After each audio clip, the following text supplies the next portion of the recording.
अभी आपने स्वरा भास्कर का जो एक नंबर की मैं कहूँगी सुअरी है, उसको मैं जितनी भी गालियाँ दी ना उससे बहुत बहुत कम है वो, क्योंकि वो बहुत सारी गालियाँ डिजर्व करते हैं। वो बीइंग अ हिंदू, वो किस तरह का वो हिंदू है भी या नहीं है, या फिर हिंदू रिलीजन को गाली देने के लिए उसने हिंदू का एक नेशनैलिटी का एक हिंदू रिलीजन का एक नकाब डाल रखा है, इसमें मुझे शक है।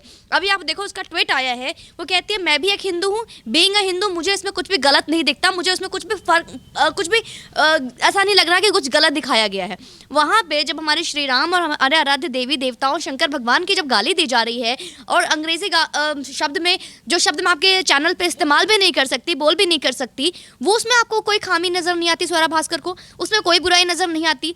तो ये सारी चीजें जो है, अब देख मैम तांडव को लेकर जिस तरीके से हिंदुत्व को बदनाम करने के लिए तांडव मूवी में जो सीन दिखाया, अब उसके लिए जगह जगह पर इस सारी मूवी को लेकर, इस कास्टिंग को लेकर केस भी दर्ज हो रहे हैं। उत्तर प्रदेश में एफआईआर हुई और उसके बाद उत्तर प्रदेश की पुलिस महाराष्ट्र पहुंच चुकी है इन लोगों से पूछताछ करने के लिए।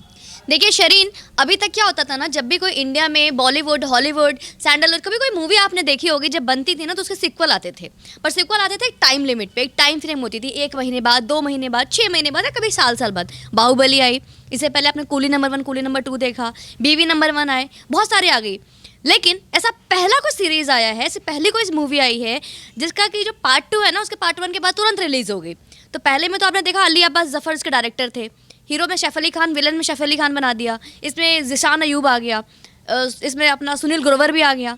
लेकिन अब तांडव 2 पार्ट 2 ना बिल्कुल सेम डे पे, वेरी नेक्स्ट डे बन गया। इसका विलन भी एक है, हीरो भी एक है और डायरेक्टर भी एक है। हीरो भी अपने योगी जी महाराज है और डायरेक्टर भी योगी जी हैं और ये विलन भी योगी जी हैं। तो अभी इनका जो नया तांडव जो होगा ना, रियल तांडव जो है, तांडव जो एक्चुअल मीनिंग होते हैं तांडव का, वो अब देखने को मिलेगा। अब देखिए सैफ अली खान, अली अब्बास जफर जो छुपते हुए फिर रहे हैं, क्योंकि ये तीनों कौन है ना, एक इसमें बैठा हुआ है एंटी हिंदू, एक बैठा हुआ है एंटी इंडियन, और एक जो है जिसका कोई रिलीजन ही नहीं है, जिसको पाकिस्तान से ही प्यार है। तो उसको मैं क्या बोलूँ, उसको मुझे समझ में नहीं आता। आपको क्या लगता है ये जो बना हुआ है शंकर भगवान और राम जी का जो मजाक उड़ा रहा है, डीपी जो खेल रहा है और जो अंग्रेजी गालियां निकाल रहा है कोट पैंट पहनाकर, ये क्या है, वो कौन है? वो कन्हैया कुमार जो है, वो कन्हैया कुमार का दोस्त है। ये टुकड़े टुकड़े गैंग जो अब जेएनयू में बैठा हुआ है उसके दोस्त है, ये सारे एक ही झुंड के। अभी आपने स्वरा भास्कर का जो एक नंबर की मैं कहूँगी सुअरी है, उसको मैं जितनी भी गालियाँ दी ना उससे बहुत बहुत कम है वो, क्योंकि वो बहुत सारी गालियाँ डिजर्व करते हैं। वो बीइंग अ हिंदू, वो किस तरह का वो हिंदू है भी या नहीं है, या फिर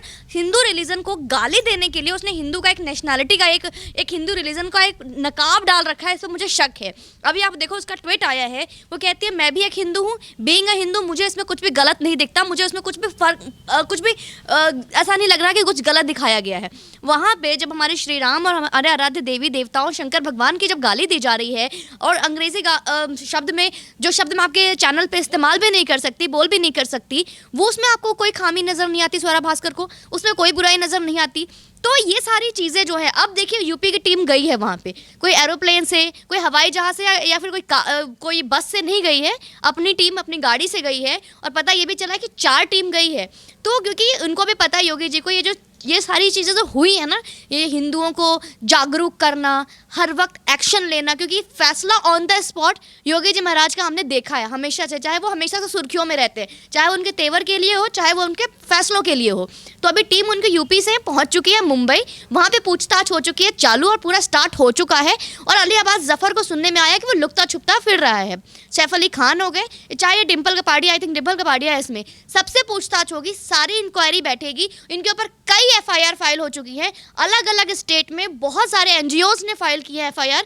तो सबका जवाब इनको अब देना पड़ेगा, या तो उस सीन को ये हटाए या तो इस वेब सीरीज को बंद करे। और ये शुरू में भाई पहली बार ऐसा नहीं हुआ है, अब हमेशा से देखो हिंदुओं के सेंटिमेंट्स को हर्ट करने के लिए, हिंदू रिलीजन का मजाक उड़ाने के लिए, हिंदू देवी देवताओं का हमेशा से टिप्पणी करने के लिए, अभद्र टिप्पणी करने के लिए हमारा ही धर्म बना है। क्या मैं आज सवाल पूछती हूँ भारत की जनता से, बॉलीवुड वालों से, आज सारे राजनेताओं से, क्या हमारा हिंदू धर्म अपमान करने के लिए बना है? सिर्फ और सिर्फ सीरीज बनाने के लिए बना है, मूवीज बनाने के लिए बना है? इस्लाम धर्म में क्या दिक्कत है? कभी आपने कभी चर्चा भी सुना है कि कभी ऐसा हुआ हो कि किसी आतंकवादी ने कहीं बम विस्फोट करने से पहले ये बोला हो जय श्री राम और बम फेंक दिया हो? नहीं। लेकिन आपने ये जरूर सुना होगा इस्लाम जिंदाबाद, अल्लाहू अकबर और बम विस्फोट करते हैं। तो इस तरीके के नारे लगाने वाले आतंकवाद को बढ़ावा देते हैं। आपने देखा होगा वीएनयू में ये भी दिखाया, जेएनयू के कैंपस को वीएनयू कैंपस बना के आजादी आजादी चिल्लाते हैं। ये वही सेम स्पीच है, जरा सा भी कोई एडिटिंग नहीं है, कोई कट नहीं है। जो कन्हैया कुमार ने जेएनयू में जो स्पीच दिए थे वही ये ज़िशान अयूब शिवा बनता है और वही स्पीच देता है। पूरा कन्हैया कुमार की कॉपी की गई है। इनको आज़ादी चाहिए, कहते हैं हिंदुस्तान की आज़ादी नहीं चाहिए, हिंदुस्तान में रहकर आज़ादी चाहिए इनको। आज़ादी चाहिए इनको समाजवाद से, इनको चाहिए जातिवाद से। और इन्होंने, आपने ध्यान से सुना होगा तो इन्होंने ब्राह्मणवाद भी बोला है। शुक्र मनाइए इन्होंने हिंदूवाद नहीं बोला। अभी ये लड़कियां वहां पे सामने खड़ी होकर हंस रही होती हैं, आप देखोगे सीन में लड़कियां दिखा रही हैं। तो ये एक साइकी है जिसको आप सोचना नहीं चाहोगे, पर सीरीज के दौरान आपके दिमाग में धीरे धीरे वो असर करती है। अभी आपने जिक्र किया कि ये सीरीज है जो बैन होनी चाहिए या फिर इस पे सारी रोक लगनी चाहिए, पर खबरें ये भी सामने निकल कर आ रही हैं कि डायरेक्टर जो है इस सीरीज के, उन्होंने ये कहा है कि इसमें जो सीन है जो हिंदुत्व के सेंटिमेंट्स को हर्ट कर रहा है, उन सीनों को हम बदलने के लिए तैयार हैं। बट इसके बावजूद भी जनता जो है वो ये कह रही है कि हमें सीन चेंज करवाने के साथ साथ, इनसे माफी करवाने के साथ साथ हमें इन्हें जेल के सलाखों के पीछे भी देखना है। बिल्कुल, क्यों नहीं। आप ये देखो, सिर्फ एक हिंदू सेंटिमेंट्स को इन्होंने हर्ट नहीं किया है।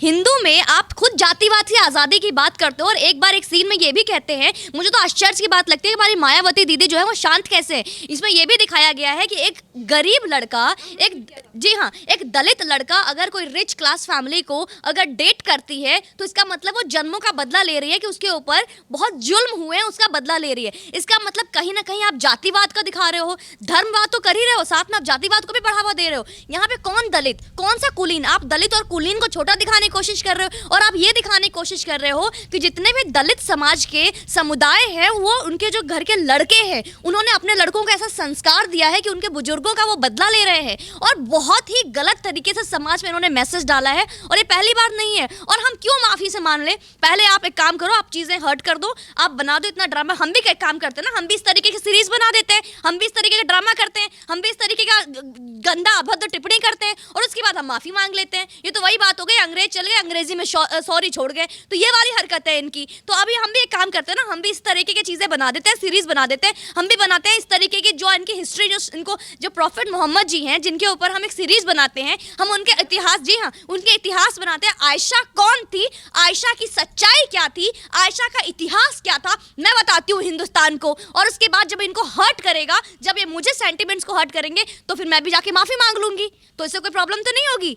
तो मुझे बताएं, क्या ये सही है? जी ये बिल्कुल सही नहीं है। जब तक इनको सजा नहीं मिलेगी, मुनव्वर फारूकी आज अभी भी जेल में है। आज उत्तर प्रदेश ने रिमांड में उत्तर प्रदेश की टीम आती है मध्य प्रदेश और वहां से गाड़ी में लेकर गई है मुनव्वर फारूकी को। आज हाई कोर्ट के दरवाजा खटखटा रहा है मुनव्वर फारूकी, लेकिन मुनव्वर फारूकी के साथ जो अंजाम हो रहा है, जो उसको सजा मिल रही है, कहीं ना कहीं वो एक उदाहरण है जो कि सेट किया गया है कि अगर तुम हमारे हिंदुत्व का मजाक उड़ाओगे तो इस तरीके की मुंह का चोट खाओगे और इस तरह का तुम्हें इल्जाम, इस तरीके तुम्हें पनिशमेंट मिलेगा। तरीके से हर बार पे, जैसे कि ये मूवी आई तांडव या भी सीरीज आई, वेब सीरीज आई, इसको लेकर हमारी जनता में आज इतनी जागरूकता है कि इसको बैन करने के लिए तमाम तरीके से ट्वीट और न्यूज़ें सामने आने लगी, जिसको लेकर योगी आदित्यनाथ यानी कि उत्तर प्रदेश के मुख्यमंत्री ने भी इन सारी चीज़ों को लेकर एक्शन लिया, एफआईआर दर्ज हुई। तो क्या लगता है कि बॉलीवुड में जिस तरीके से अब एक्शन लिए जा रहे हैं हर चीज़ को लेकर, तो चेंजेस आएगा या फिर ये लोग इसी तरीके से पैसे की आड़ में हिंदुत्व को बदनाम करते रहेंगे या फिर इसी तरीके से इनका कारोबार चलता रहेगा? देखिए, चेंजेस और बदलाव की जहां बात कर रहे हो ना आप शरीन, चेंजेस आ रहे हैं। पहले भी ऐसा होता है, ऐसा नहीं कि पहली बार ऐसा हुआ है। इससे पहले भी ऐसे कई सीरीज बने हैं। पीके मूवी आई थी, पीके में भी लगभग सेम दिखाया था, पीके में इससे भी ज्यादा दिखाया था, जिसमें दिखाया था शंकर भगवान को लोग दौड़ा रहे, वॉशरूम में सारी जनता मार रही है इनको, बहुत सारी गलत लेवल पे चीजें गई थी। उस वक्त लोग शांत थे, जनता चुप थी, लोग देख के एंटरटेन कर रहे थे। ऐसा नहीं कि मुनव्वर फारूकी का या बॉलीवुड में पहला व्यूज था या पहला कॉमेडी था, उस वक्त सब चुप थे, हा ही कर रहे थे। लेकिन अब हिंदुत्व में अखंडता आ चुकी है, कहीं ना कहीं एक सौम्यता आ चुकी है, कहीं ना कहीं मैं कहूंगी एकजुटता आ चुकी है, एकता आ गई है। तो इस एकता और जागरूकता की वजह से आज चीजें बदल रही है और बदलाव तभी आएंगी जब इनके अंदर एक डर आएगा, एक दहशत आएगा कि हिंदू धर्म सिर्फ अपमान करने के लिए या मजाक बनाने के लिए या फुहरता दिखाने के लिए नहीं बनी है। अगर अब आप ऐसा करोगे तो मुंह की खाओगे। और ये तभी संभव था जब योगी जी का जो उठाया हुआ कदम आज कहीं ना कहीं बहुत ही सराहनीय है और हम इसका एक बहुत ज्यादा धन्यवाद देते हैं। और हम सारे हिंदू भाई बहनों से बोलते हैं कि आप भी जागो, क्योंकि एक इंसान सबका, एक जिम्मेदारी नहीं ले सकता। आप जागरूक हो, आज आप वीडियो बना रहे हो, आपकी वीडियो के बहुत लोग देखेंगे, लेकिन हर इंसान अपने आसपास की जगह जागरूक होता है। अभी आप देखो एनसीईआरटी का भी मामला सामने आया। एनसीईआरटी अपने स्कूल में क्या पढ़ा रहा है? एनसीईआरटी पढ़ा रहा है कि औरंगजेब और शाहजहां ही थे जो कि मंदिर बनवाते थे, मतलब युद्ध में मंदिर तोड़ते भी वही थे। अगर आपको बनवाना ही तो मंदिर तोड़ते क्यों थे आप? मतलब बहुत सारी चीजें, आप एनसीईआरटी की किताब उठा के देख लो। एनसीईआरटी किताब से जब सवाल पूछे गए एनसीईआरटी से कि आपका कोई पुख्ता दस्तावेज है, इसका कोई तथ्य है, कोई सबूत है जो आप इस तरह की चीजें छापते हो, तो उन्होंने बोला, उनका जो चौंकाने वाला जवाब आता है, जी हमारे पास कोई दस्तावेज नहीं है, कोई पुख्ता सबूत नहीं है, कोई तथ्य नहीं है। तो आप छापते क्यों? क्योंकि जो लव जिहाद को बढ़ावा देने का, देखो आप, हम सोचते हैं लव जिहाद को रोक ले। हिंदुत्व में अभी सबसे बड़ा क्राइम चल रहा है लव जिहाद, इसमें लड़कियों को मारा जाता है, बेटे को काटा जाता है, जिसको रोकने की कोशिश आप कैसे करोगे? क्लास 2 का आप बुक उठा के देख लो, क्लास 2 के बुक में गलत गलत चीजें लिखी जाती है। छोटा एलकेजी यूकेजी के बच्चे की बुक उठा के देख लो, उसमें लिखा होता है Abhimanyu is a bad boy, time से उठता नहीं है, मुंह ब्रश नहीं करता, टाइम से खाता नहीं है, और वहीं पे Adil is a good boy, Adil time से ब्रश करता है। तो आपको लड़की किससे इंप्रेस होगी? अभिमन्यु से जिसके मुंह से बदबू आ रही है, या आदिल से? तो ये सारी चीजें जो दिमाग में डाली जा रही है, मैं सारे पेरेंट्स को बोलूंगी जो बच्चों को स्कूल भेज रहे हैं, जो एनसीईआरटी की बुक्स पढ़ाई जा रही है, आप अपने बच्चों की बुक्स को देखें। मैं फिर से तांडव मूवी पे, तांडव सीरीज पर आऊँ, और यहाँ पर लेके जिस तरीके से योगी आदित्यनाथ ने इन सारी चीज़ों को लेकर जिस तरीके से एक्शन उठाया है, तो हमारी देश की जनता, जिसके लिए आपने इतना बड़ा मैसेज दिया, तो देश की जनता की तरफ से ये सवाल भी उठ रहा है कि एक तरफ ये जो सीरीज है वो महाराष्ट्र में बनाई गई, महाराष्ट्र में ये सारे कलाकार रहते हैं, और महाराष्ट्र की सरकार ने इन सारी चीज़ों को लेकर कोई भी एक्शन नहीं लिया, बल्कि उत्तर प्रदेश से पुलिस जाती है वहाँ पर कार्रवाई करने के लिए।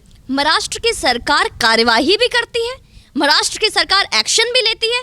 कैसी फनी बातें कर रहे हो शरीन आप? महाराष्ट्र की सरकार एक्शन लेती है अर्नब गोस्वामी पे, महाराष्ट्र की सरकार एक्शन लेती है प्रदीप भंडारी पे, महाराष्ट्र की सरकार एक्शन लेती है कंगना रनौत पे, महाराष्ट्र की सरकार उस पे एक्शन लेती है जो राष्ट्र के हित में ना हो, महाराष्ट्र की सरकार उस पे एक्शन लेती है जो राष्ट्रवादी लोग होते हैं, उस पे एक्शन लेते हैं, जिनको लगता है कि जो सिस्टम को सही तरीके से चलाना चाह रहे हैं, जो जागरूक कर रहा है जनता को, उसके ऊपर ये एक्शन लेंगे। सही चीज़ों के लिए आज तक अगर इनको एक्शन लेने आता, अगर हमारे माननीय मुख्यमंत्री जागे हुए होते या सोने का नाटक ना कर रहे होते, तो आज तक हमारे सुशांत सिंह राजपूत को न्याय मिल चुकी होती, दिशा सालियान को न्याय मिल चुकी होती। और बॉलीवुड में कोई नई बात नहीं है, वर्षों से चला आ रहा है ये सारी चीजें जी। और हिंदुत्व को लेकर अपने आप को हिंदू बोलते हैं ये, मुझे तो कभी बहुत डाउट होता है। ये देखो, हमारे जो बालाजी ठाकरे थे, उन्होंने एक वक्त जो संदेश दिया था, क्या उस संदेश को खुद फॉलो कर रहे हैं? वो तो सच्चे हिंदू। शिवाजी महाराज का नगरी में इस तरीके का एक अंधकारमय और अंधकार फैला हुआ है, क्या करते हैं ये? कुछ नहीं कर रहे, क्योंकि इनको तो फंडिंग होती है, सरकार की फंडिंग है, बाहर से फंडिंग हो रही है, ये सारे फिक्स है, तो उसके हिसाब से हो रहा है सब कुछ। थैंक यू, धन्यवाद।